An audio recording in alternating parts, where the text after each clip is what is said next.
Dito ako sa malamig. Ayan o, nagbunga ng kalabasa. Ayan.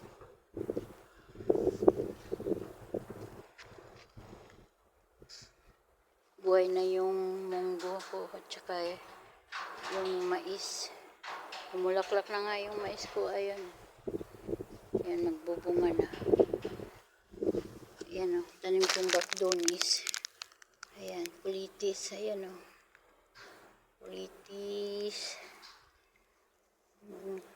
Bakdonis. At kasbara pala ito. Kasbara, tapos sibuyas. Ayan.